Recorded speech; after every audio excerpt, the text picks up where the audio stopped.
আমরা বেশ কঠিন যে স্টেপটি ছিল সেটা ক্রস করে ফেলেছি।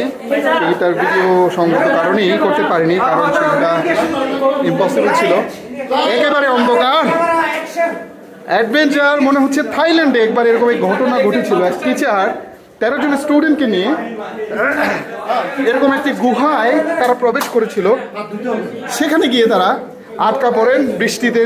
বৃষ্টি এমন পরিমাণ হয়, টানা 4-5 দিন সম্ভবত হয়েছিল বৃষ্টি। সেখানে আটকা পড়েন তারা 13 দিনের মতো সেখানে আটকা ছিলেন।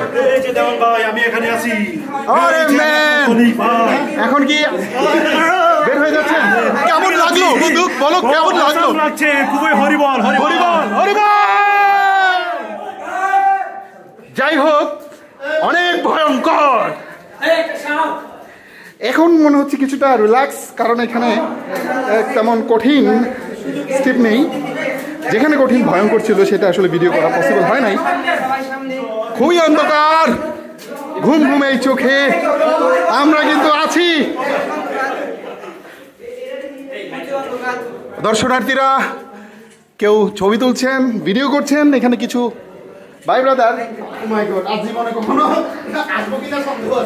হ্যাঁ রিপন কান্তিশীল ভাই, এইটা আপনার লাইফের কি অন্যতম এক্সপিরিয়েন্স হতে যাচ্ছে, তাই তো?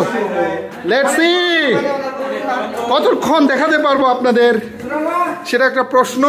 ও যেটা বলছিলাম, থাইল্যান্ডে একবার এরকম হয়েছিল, এক শিক্ষক তার 13 জন স্টুডেন্টকে নিয়ে এখানে গিয়েছিল, পরে আটকা পড়ে এরকম একটি গুহাতে। পরপর টানা বৃষ্টির কারণে তারা আটকা পড়েন। এখানে আমরা 2টা মুখ দেখতে পাচ্ছি, কোন দিক দিয়ে যেতে হবে। যদি কোনো দিক নির্দেশনা থাকতো তাহলে হয়তো বা আমাদের জন্য ভালো হইতো। যেহেতু দিক নির্দেশনা নেই, সম্ভবত বড় যেটা সেটা দিয়ে আমরা যাব। এখানে 2টি মুখ, এই একটি মুখ, আরেকটি মুখ এই দিক দিয়ে। সবাই যেহেতু এদিক দিয়ে যাচ্ছে, আমরাও এদিক দিয়ে যাই। তো এখানেও একটু কঠিন স্টেপ নাও, তেমন কঠিন না।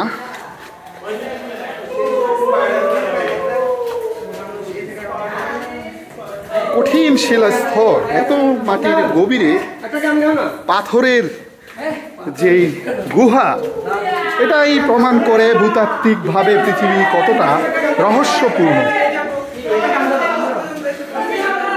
আবারও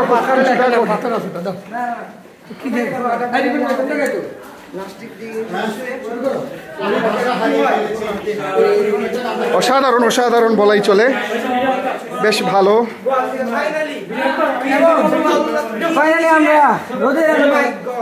ওকে, আমরা সম্ভবত শেষ প্রান্তে এসেছি, দেখা যাক কি হয়।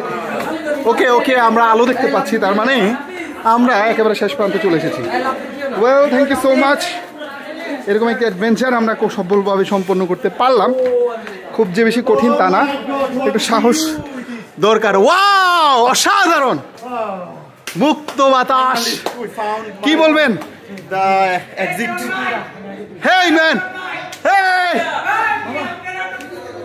আগে আসলো কারা? আমরা না আপনারা?